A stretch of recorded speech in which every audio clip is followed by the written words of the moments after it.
नमस्कार दोस्तों, स्वागत है हमारे YouTube channel Swami Vivekananda study circle में।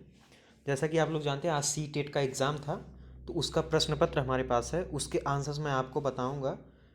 तो आइए शुरू करते हैं। आप अपने आंसर्स का इससे मिलान कर लीजिए।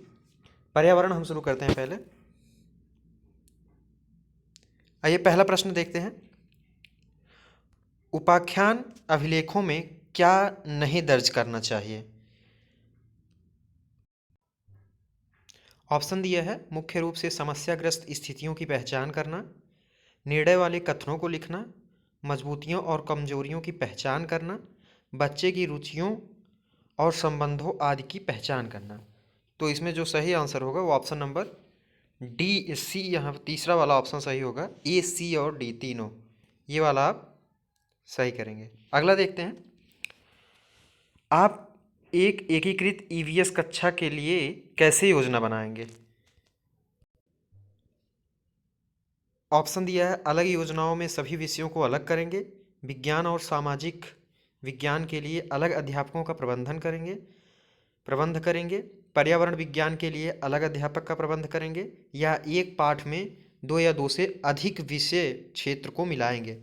तो इसमें ऑप्शन नंबर चौथा सही हो जाएगा। एक पाठ में दो या दो से अधिक विषय के क्षेत्रों को मिलाएंगे। तो ऑप्शन नंबर चौथा यहाँ पे सही हो जाएगा। आगे देखते हैं। अगला प्रश्न दिया हुआ है, निम्नलिखित में से कौन सा एनसीएफ 2005 के अनुसार ईवीएस पाठ्यक्रम में सुझाए गए 6 विषयों में से एक है?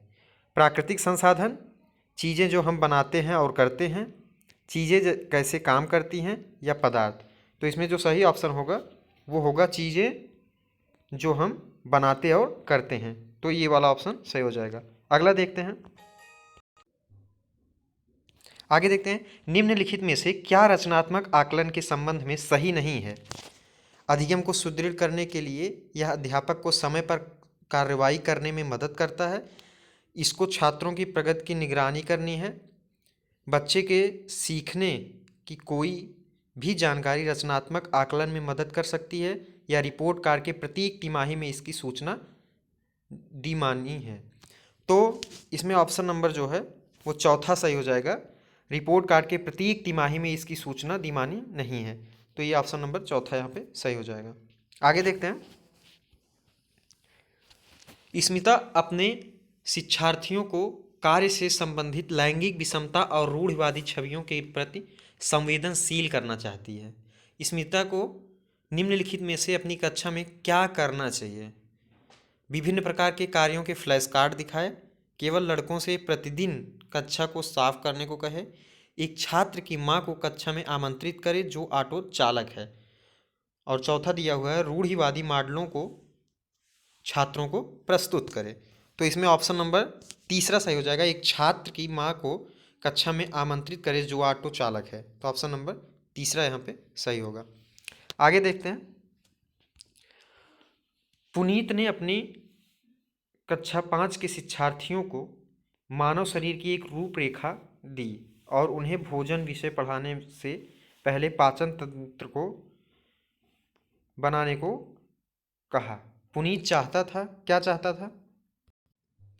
चार ऑप्शन दिए हुए हैं। पाचन से संबंधित शिक्षार्थियों के विचारों को प्राप्त करना, अच्छे ड्राइंग कौशलों वाले शिक्षार्थियों की पहचान करना, या पाचन की प्रक्रिया पर शिक्षार्थियों का मूल्यांकन करना, परीक्षण करना कि शिक्षार्थी नामांकित आरेख बना सकते हैं।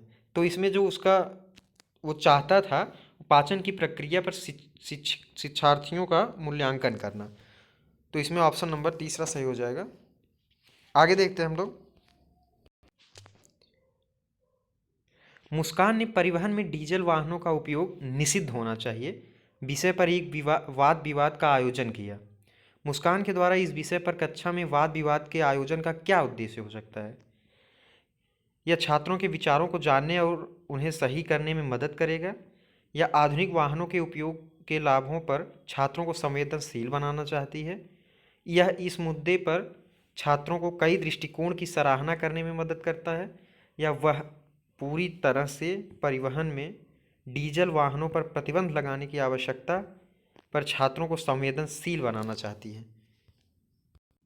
तो इसमें जो सही ऑप्शन होगा वो चौथा, वह चाहती है कि परिवहन में डीजल वाहनों पर प्रतिबंध लगाने की आवश्यकता छात्रों को संवेदनशील बनाना है। ये ऑप्शन नंबर चौथा यहाँ पे सही हो जाएगा, ये वाला। आगे देखते हैं। ईवीएस में मानचित्रण कौशल पूर्वानुमान और गणना के कौशल को विकसित करता है, रिकॉर्डिंग कौशल को विकसित करता है, स्थानों की सापेक्ष स्थिति की समझ को विकसित करता है, या लैंडस्केप खींचने के कौशल को विकसित करता है। तो ये तो सब जानते हैं, स्थानों की सापेक्ष स्थिति को समझ को विकसित करता है मानचित्रण कौशल। तो ऑप्शन नंबर तीसरा यहाँ पे बिल्कुल सही होगा। आगे देखें। कक्षा 5 के समयन आमतौर पर अपना दिया हुआ कक्षा का कार्य नहीं करते हैं। मुद्दे को हल करने का सबसे अच्छा उपाय क्या हो सकता है?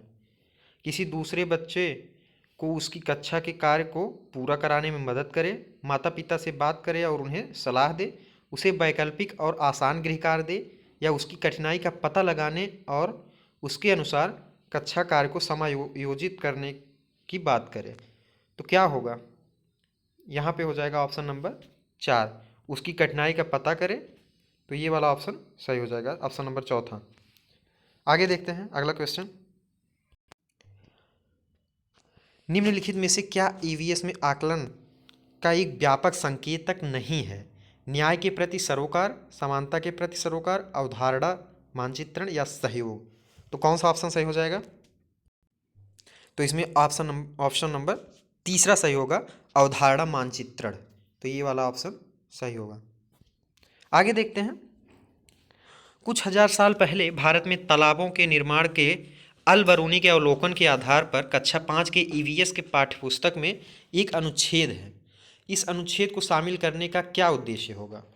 यह इतिहास के स्रोतों की पहचान करने में शिक्षार्थियों की मदद करेगा, या यह शिक्षार्थियों को उनके अवलोकन की रिकॉर्डिंग में सुधार करने में मदद करेगा, या शिक्षार्थियों को कुछ 1000 साल पहले भारत में मौजूद तकनीक की सराहना करने में मदद करेगा, या शिक्षार्थियों को इतिहास में साक्ष्य की भूमिका का सराहना करने में मदद करेगा। तो क्या होगा इसमें ऑप्शन? इसमें आपको कोड दिया हुआ है, कौन कौन सा इसमें सही होगा उसको आप यहाँ पे सॉल्व करेंगे। तो इसमें ऑप्शन नंबर चौथा है यहाँ पे सही होगा, ABC तीनों। तो ये वाला ऑप्शन सही हो जाएगा, ABC तीनों, ये वाला आप ध्यान देना। आगे देखते हैं। ईवीएस की एकीकृत प्रकृति सहायक है। तो इसमें सही ऑप्शन होगा पाठ्यचर्या के भार को कम करने और शिक्षार्थियों को सार्थकतापूर्ण सिखाने के। तो ऑप्शन नंबर ए यहाँ पे सही हो जाएगा, इसको आप लोग ध्यान देना। आगे देखते हैं अगला क्वेश्चन। इकरा अपने शिक्षार्थियों को ईवीएस में समाचार पत्रों और पत्रिकाओं को पढ़ने के लिए क्यों प्रोत्साहित करती है? ये शिक्षार्थियों को उनके अपने संसार से जुड़ने में सहायता करेगी, ये शिक्षार्थियों को स्वतंत्र बनाने में सहायता करते हैं, ये शिक्षार्थियों को प्रतिस्पर्धी बनाते हैं, या मनोरंजक संसाधन उपलब्ध है। तो क्या हो जाएगा इसमें? इसमें ऑप्शन नंबर पहला सही हो जाएगा, शिक्षार्थियों को उनके अपने संसार से जुड़ने में मदद करते हैं। तो ये वाला ऑप्शन बिल्कुल सही होगा। आगे देखते हैं अगला। पर्यावरण अध्ययन में प्रश्न करने को एक युक्ति के रूप में उपयोग किया जाता है, ध्यान खींचने के लिए, नियमों के पालन को बढ़ावा देने के लिए, कक्षा कक्ष में जिज्ञासा को बढ़ाने के लिए, अनुशासन को बनाए रखने के लिए। तो इसमें कक्षा कक्ष में जिज्ञासा को बढ़ाने के लिए, यानी ऑप्शन नंबर तीसरा यहाँ पे सही हो जाएगा। आगे देखते हैं। अपनी कक्षा में 50 से अधिक छात्रों के साथ वाणी उन्हें एक ऐसी गतिविधि से जोड़ना चाहती है जिसमें सीखने को बढ़ाने के लिए अधिकतम संख्या में इंद्रियां शामिल हो। निम्न में से कौन सा क्रियाकलाप उपयुक्त कार्य के लिए ठीक होगा? समूह चर्चा को प्रोत्साहित करना, उचित एवी साधन के लिए स्मार्ट कक्षा कक्ष का उपयोग करना, नज़दीक के स्थान के लिए क्षेत्र भ्रमण का आयोजन करना, या कौशलों के प्रदर्शन के लिए समुदाय से संदर्भ व्यक्तियों को आमंत्रित करना। तो इसमें कौन सा सही हो जाएगा? तो इसमें हो जाएगा नज़दीक के स्थान के लिए क्षेत्र भ्रमण का आयोजन, यानी ऑप्शन नंबर तीसरा यहाँ पर सही हो जाएगा। आगे देखते हैं हम लोग। आपका घर X पर स्थित है और आपका विद्यालय Y पर, दो अक्ष हैं उस पर बता रहा है। यद्यपि आपका विद्यालय ठीक सामने है, परंतु बीच में व्यस्त राजमार्ग होने के कारण आप सीधे नहीं जा सकते। अतः पहले आप ठीक दक्षिण में 125 मीटर दूर, फिर ठीक पूर्व में 100 मीटर लंबा सुरंग पथ पर पार करेंगे और अंत में आप ठीक उत्तर में 125 मीटर दूरी पर वाई पर अपने विद्यालय पहुंचते हैं। वाई पर विद्यालय के सापेक्ष यक्ष पर आपका घर कहाँ स्थित है? तो इसको आप सॉल्व करेंगे। सॉल्व करने के बाद आपका आंसर आएगा 100 मीटर ठीक पश्चिम। 100 मीटर ठीक पश्चिम में विद्यालय और घर का सापेक्षता पड़ेगा। आगे देखते हैं, नीचे दिए गए कौन से एक राज्य में तुरंग का अर्थ है जंगल? तो ये तो आप लोगों को पता ही होगा, आप लोग पढ़े हैं, झारखंड। ऑप्शन नंबर तीसरा सही हो जाएगा। झारखंड में तुरंग का अर्थ जंगल होता है। आगे देखते हैं, नेक्स्ट दिया हुआ है, नीचे दिया गया कौन सा कथन मधुमक्खियों और छत्तों के विषय में सही नहीं है? नर मक्खियाँ छत्तों के लिए अत्यंत महत्वपूर्ण होती हैं, या छत्ते में बहुत सारी काम करने वाली मक्खियाँ होती हैं, छत्ते में केवल कुछ नर मक्खियाँ होती हैं और प्रत्येक छत्ते में एक रानी मक्खी होती है जो अंडे देती है। तो इसमें जो सही ऑप्शन होगा वो पहला वाला होगा, नर मक्खियाँ छत्तों के लिए अत्यंत महत्वपूर्ण होती है। ये वाला सही हो जाएगा। आगे नेक्स्ट देखते हैं, आज हम मिर्ची के बिना भोजन की कल्पना भी नहीं कर सकते। इसे व्यापारी हमारे देश में कहाँ से लाए थे? मतलब मिर्ची कहाँ से आई थी? तो ये आप लोगों ने एनसीईआरटी में पढ़ा है। सेकेंड नंबर ऑप्शन होगा, दक्षिण अमेरिका से मिर्ची आई हुई थी। तो दूसरा ऑप्शन यहाँ पे सही होगा। आगे देखते हैं, ये आप क्वेश्चन लगाएंगे, कोई लड़का नागरकोइल से मड़गांव जाने के लिए 4 जून 2020 को किसी रेलगाड़ी में सवार हुआ। यह रेलगाड़ी 22:30 पे नागरकोइल से चली और 6 जून 2022 को 4:30 बजे मड़गांव पहुंची। यदि इस समय अंतराल में रेलगाड़ी ने 1145 किलोमीटर की दूरी तय की है तो रेलगाड़ी की औसत चाल लगभग कितनी होगी? तो जब ऑप्शन आप क्वेश्चन सॉल्व करेंगे तो 38.4 किलोमीटर पर आवर होगा। तो यहाँ पे पहला ऑप्शन सही हो जाएगा। आगे देखते हैं, निम्नलिखित में से कौन से कच्चे तेल के उत्पादक हैं? तो इसमें पहला ऑप्शन सही हो जाएगा, असम और उड़ीसा। यहाँ पे असम और उड़ीसा हो जाएगा, पहला वाला ऑप्शन सही हो जाएगा। ये कच्चे तेल के उत्पादक हैं। अगला है, हमारे देश का संविधान निम्नलिखित में से किसके नेतृत्व में बनाया गया था?